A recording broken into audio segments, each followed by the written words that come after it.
कहते हैं कि जब व्यक्ति इस कथा पंडाल में आकर के भगवान की कथा से जुड़ता है, भगवान की कथा सुनता है,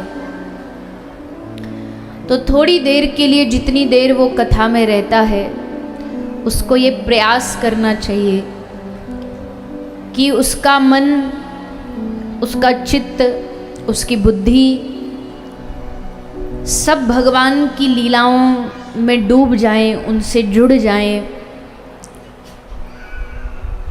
मन भगवान के चरणों में लग जाए, भगवान की कथा से जुड़ जाए। क्योंकि असल में जितनी देर हम भगवान की चर्चा से जुड़े होते हैं, उतनी ही देर समझना चाहिए कि हमने अपने समय का सही सदुपयोग किया। जितनी देर हमारे कान में भगवान की बातें जाती हैं, भगवान की चर्चा जाती है, लीलाएं सुनने को मिलती हैं, केवल उतनी ही देर हमारे जीवन के अच्छे समय में गिने जाएंगे।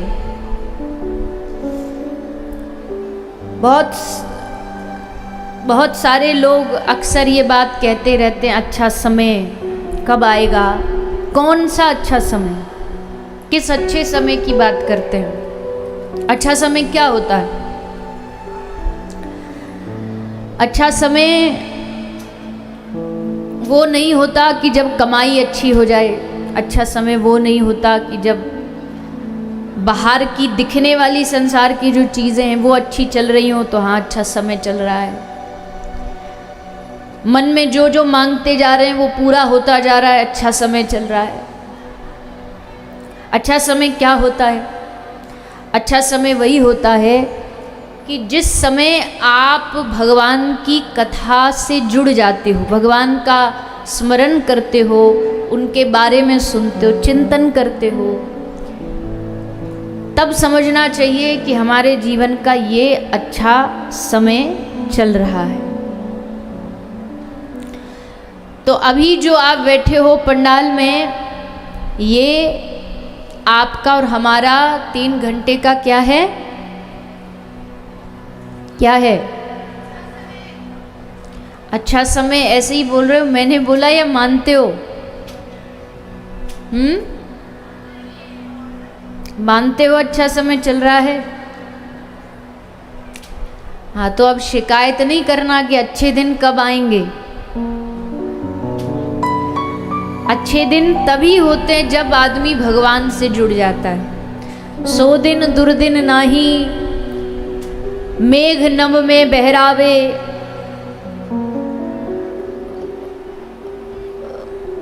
वो दिन बुरा दिन नहीं होता जिस दिन खूब बारिश हो।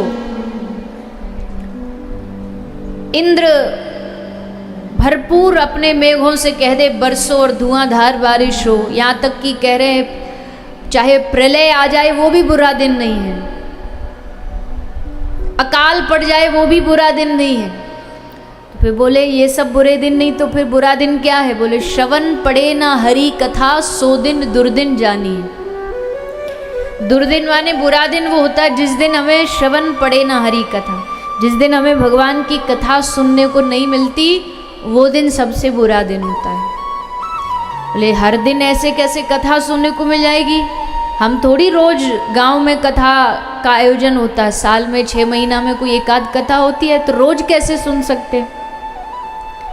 बोले सत्संग क्या होता? सत्संग का मतलब यही नहीं होता कि टेंट लगाओ, माइक लगाओ, पंडाल लगाओ, हजारों लाखों की भीड़ हो, वो सुनाई जाए, वही सत्संग है। सत्संग तो घर में बैठ के भी हो सकता है।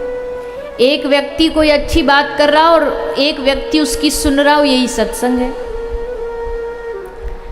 सत्संग तो खाते खाते भी किया जा सकता है, सत्संग तो गाड़ी चलाते चलाते भी किया जा सकता है, सत्संग तो बेड पे लेटे लेटे भी किया जा सकता है। सत्य का संग हो, अच्छी बातों का संग हो, वो सत्संग है। कहीं भी किसी क्षण भी सत्संग से हम जुड़ सकते हैं। कोई अच्छा किसी की मदद करने के लिए मन बना हमारा, तो समझ लो कि सत्संग हो रहा है।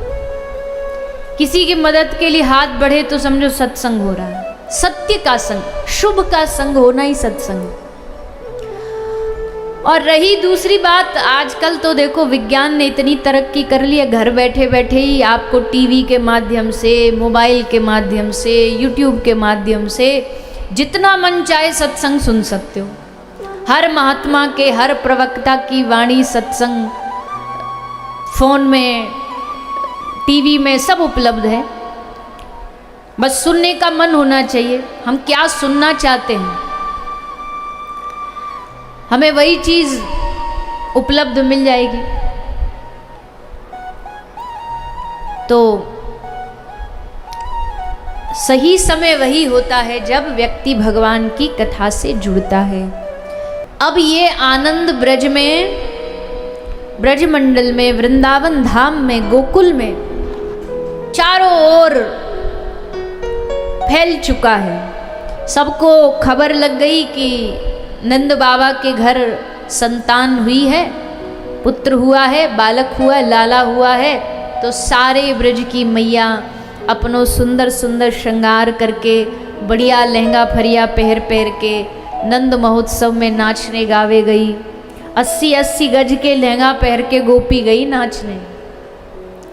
ब्रज रसिक अपने अपने भाव में गाते हैं कि गोपिन ने अपने साज श्रृंगार की तैयारी कई महीना पहले ते कर राखी, क्योंकि सबन को पतो ही के लाला होएगो। ऐसे कैसे पतो ही, बोले संतन ने आके बाबा को आशीर्वाद जो दियो कि बाबा भादों की आठे को तुम्हारे घर लाला होएगो। तो सबको तारीख कंफर्म, डेट सब कंफर्म होती कि या दिन को लाला होएगो। सो सब वही की प्रतीक्षा में बैठे कि कब लाला होए, कब हमको हमारी आँखन को तृप्ति मिले। सब तैयारी करे बैठे, लाला होएगो तो हम ये बांटेंगे, हम ये खाएंगे, हम ये पहरेंगे। सब ने खूब तैयारी कर राखी पहले से। और नंद यशोदा भाग्य बढ़ाई, सभी को देने लगे बधाई। नंद यशोदा भाग्य बढ़ाई कौन कर सकता है? इनके भाग्य की प्रशंसा है किसी की जिव्या में सामर्थ्य। भगवान को अपना बालक बना लेना, क्योंकि बालक बने तो अब बालक का पेट भी भरेगी मैया यशोदा, भरण पोषण भी करेगी। अब जो जगत का पेट भरता उसका अगर जो पेट भरेगा तो सोचो कितना भाग्यशाली होगा। उस यशोदा मैया के भाग्य कितने बड़े होंगे कि लाल जी का भरण पोषण मैया करने वाली है। और जब लाला को जन्म भयो तब मैया और बाबा की उम्र जानते हो कितनी ही? काई को पतो है यशोदा मैया की उम्र क्या थी जब लाला हुए? कल जब बधाई गा रहे थे तब बधाई में गाया था, अगर किसी ने ध्यान से सुना हो तो। ना पतो क्या?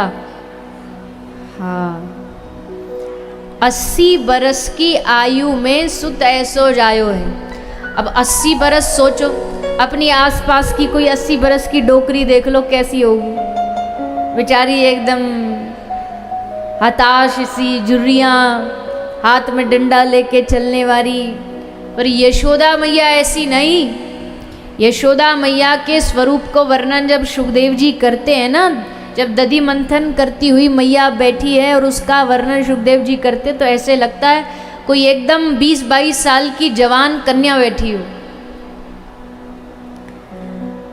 तो ऐसा कैसे? बोले पहली बात तो युग का भी फर्क है, और दूसरा ये यशोदा मैया बढ़िया शुद्ध अपने घर में गैया मैया का दूध पीती, गाय का दूध पीती। सो यशोदा मैया के चेहरे पर सो तेज, वो आकर्षण अपने आप दिखाई देता। सो यही काम हम सबको भी करना चाहिए। जैसा मैंने एक दिन कहा, सबके घर में आपके पशुधन तो है ही है, जब रख ही रहे हो तो क्यों ना गौ माता रखें। गौ माता रखेंगे तो आपका भी शरीर बढ़िया रहेगा। गाय का दूध पियोगे तो बच्चों को गाय का दूध पिलाओ। आजकल की मैया, गांव की मैया भी सोचती हैं बच्चों को ताकत बढ़ाने के लिए वो बाज़ार में, मार्केट में जो आते हैं डब्बों वाले चॉकलेट पाउडर, फलाना पाउडर, वो ला के पिलाती है। अरे मैया पहले जमाने में कौन से बालकन को कौन से बॉर्नवीटा उपलब्ध है। सबरी मैया अपने बालकन को, यहाँ जितने भी बाबा बैठे हैं सब बढ़िया गाय को दूध पी पी के ही बड़े भये होंगे। गाय को दूध, गाय को घी, गाय के दूध की घी की मिठाई, सब काम उनसे ही करके शरीर एकदम बढ़िया। आज भी कोई शहर के व्यक्ति जो बढ़िया बढ़िया महंगी महंगी वस्तुएं खाता है और एक गांव का कोई व्यक्ति जो एकदम शुद्ध गाय का दूध और फल सब्जियां खाता हो, उसकी बराबरी करवा के दिखवा दो। तो इसलिए जितने भी घर हैं, आप जितने भी यहाँ सुनने आए हो, सब अपने घर में गाय के दूध का ही उपयोग किया करो, ठीक है। खासकर माताओं के हाथ में है ये ज़्यादा। अगर मैया कह देंगी ना घर में गैया का दूध ही आएगा, हम गैया ही रखेंगी, तो भैया बेचारे कुछ नहीं कर सकते, फिर तो मानना ही पड़ेगा कि हाँ गैया रखेंगे। पर माता ही बेचारी फिसल जाती हैं, बोले बढ़िया गाय के दूध की चाय बढ़िया नहीं बनती।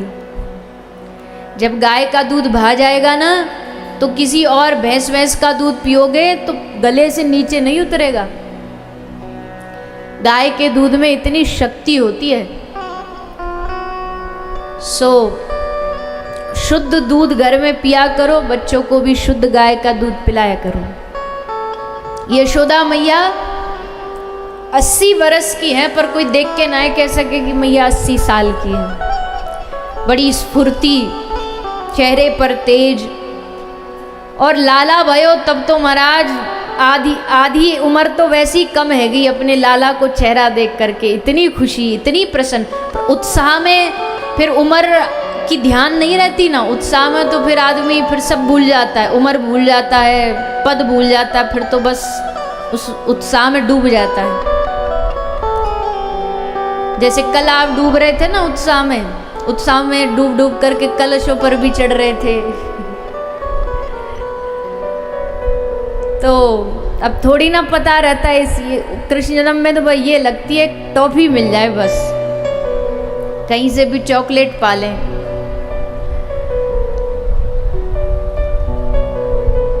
तो नंद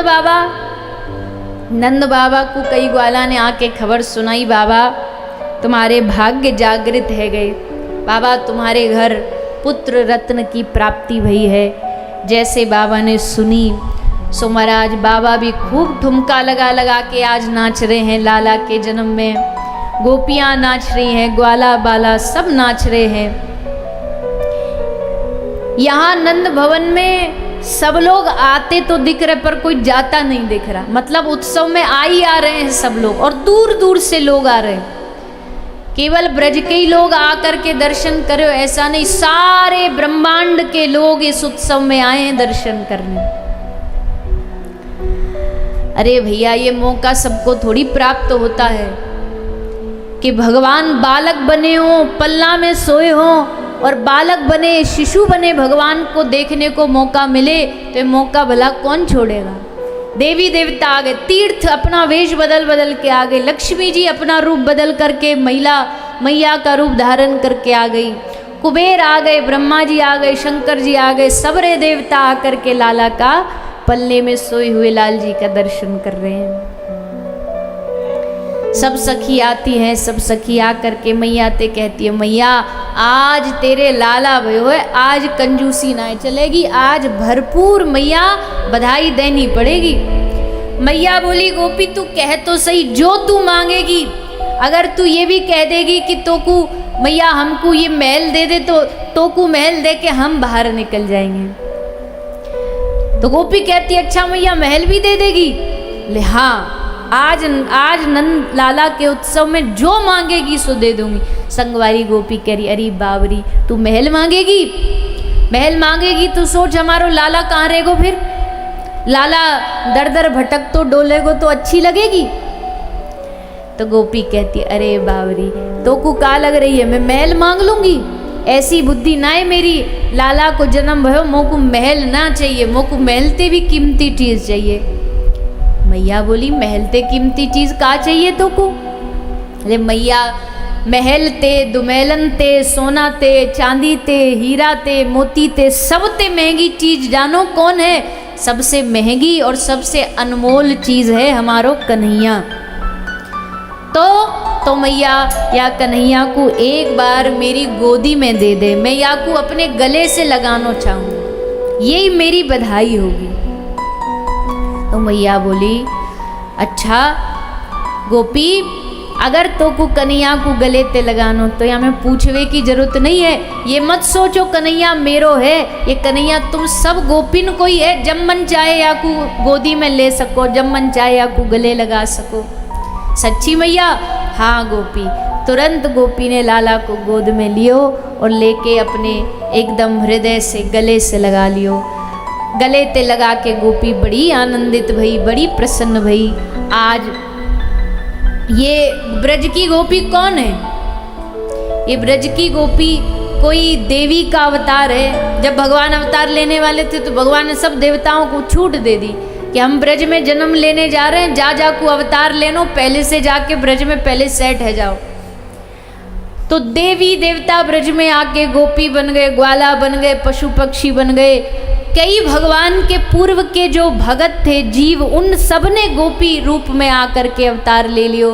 तो आज वो जीव जो कब से भगवान के आने की प्रतीक्षा कर रहे थे, आज जैसे ही लाल जी आए और गले से लगाया गोपी ने तो आंखें भर आई कि आहा, जन्मों जन्मों की प्रतीक्षा हमारी पूरी हो गई। आज हमारो लाला हमारे ब्रज में आ गयो।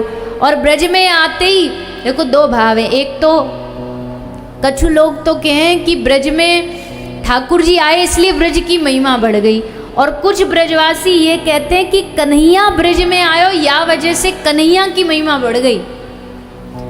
हमारे ब्रज में जन्म लियो कन्हैया ने, तब जाके या कन्हैया की महिमा बढ़ी। ये जो पक्के ब्रजवासी होते ना, जिनको अपने ब्रज में जन्म लेने का बड़ा गर्व होता, वो ये बात कहते हैं कि यूं ही कन्हैया कहीं और आतो तो तेरी इतनी पूछ ना होती, पर तू हमारे ब्रज में आयो, वृंदावन में आयो तो या की वजह से तेरो सम्मान बढ़ गयो, तेरी इज्जत बढ़ गई। ऐसो है ब्रज धाम, ऐसो है वृंदावन धाम। या वृंदावन तो जो कोई आवे ना, वृंदावन सबका स्वागत करता है। यहाँ ज्ञानी आए, तपस्वी आए, वैरागी आए, प्रेमी आए, भक्त आए, वृंदावन सबका स्वागत करता है। और सबका स्वागत करके चाहे आए कोई भी किसी भाव से, और वृंदावन आएगा तो धीरे धीरे वृंदावन की माटी उसको भक्त बना देगी। ज्ञान वैराग भी आए तो वृंदावन में आके बूढ़े हो गए और भक्ति एकदम युवान हो गई। क्यों? क्योंकि वृंदावन में भक्ति की ही सबसे बड़ी मांग है, सबसे बड़ी पहचान ही भक्ति देवी की है। इसलिए आजकल जो वृंदावन जा रहे हैं ना, जा रहे हैं, बड़ी अच्छी बात है। वृंदावन में इतनी संख्या, इतनी भीड़ बढ़ती जा रही है, महाराज पूछो नहीं। अब वृंदावन तो इतनों सो ही है, पर लोगन की संख्या बढ़ रही है।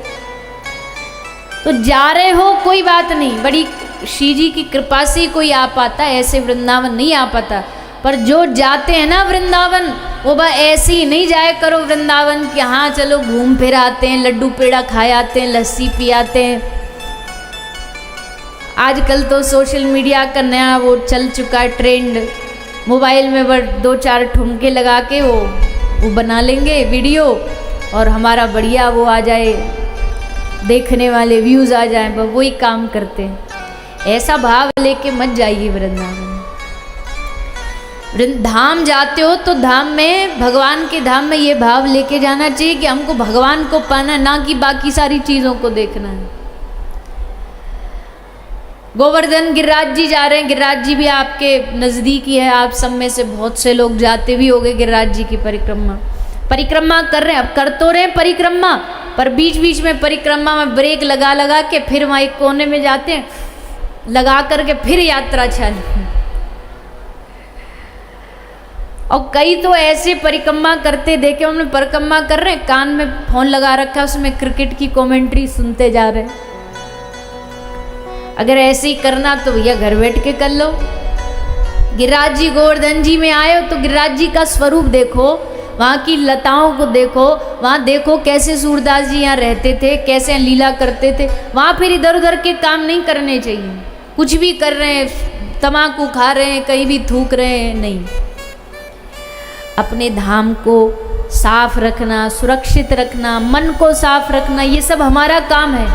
तभी जो हम बार बार सुनते वृंदावन ऐसा, ये असल वृंदावन की कृपा तो जब होगी जब ये भाव लेके वृंदावन जाएंगे। अगर बस ऐसे ही टाइम पास करने जाएंगे तो टाइम पास ही करके वापस लौटेंगे। तो वृंदावन ब्रज में ठाकुर जी का जन्म हुआ। श्री ठाकुर जी की महिमा और अनंत बढ़ गई है। गोपी लाला का दर्शन करती हैं, फिर लाला की लीलाएं आगे बढ़ती हैं। श्री सुखदेव जी कहते हैं श्री ठाकुर जी 4 दिन के हुए, भगवान शंकर आए। भगवान शंकर दर्शन करने के लिए लाला के ब्रज में पधारे हैं।